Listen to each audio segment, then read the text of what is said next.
СДСМ нема да коалицира со ДУИ на локалните избори. Партискиот председател во интервју вели дека ставаат силен акцент на коалицискиот капацитет, разговараат со голем број партнери од политичките партии и независни кандидати, но само врз принципиелна основа. Ова се базира на искуството од преговорите пред локалните избори во 2021 година.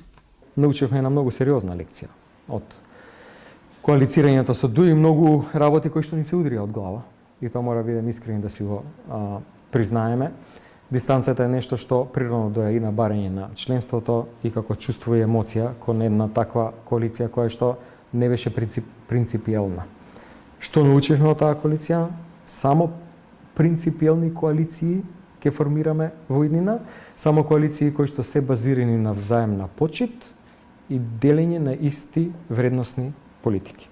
Што се однесува до кандидатите, Филипче вели дека имаат систем со кој ќе ги идентификуваат најдобрите кандидати да ги представуваат на изборите. Тие првин ќе бидат предложени од членството, а рейтингот ќе им биде проверен со анкети. Очекува процесот да заврши до крајот на март, а веќе од април избраните кандидати да си ја преземат работата на терен во општините каде што живеат.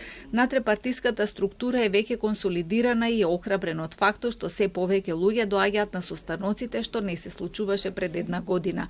За разлика од нив, вице-премиерот Меджити веќе најави дека се прават договори за поддршка на изборите меѓу владеачките партии. Дали тоа ќе биде пред првиот круг или подосна ќе се утврдува доправа. На ДУИ му остануваат партиите од Европскиот фронт, со кои коалицираше и на парламентарните избори, кои им однесоа голем дел од колачот при поделбата на пратеничките позиции.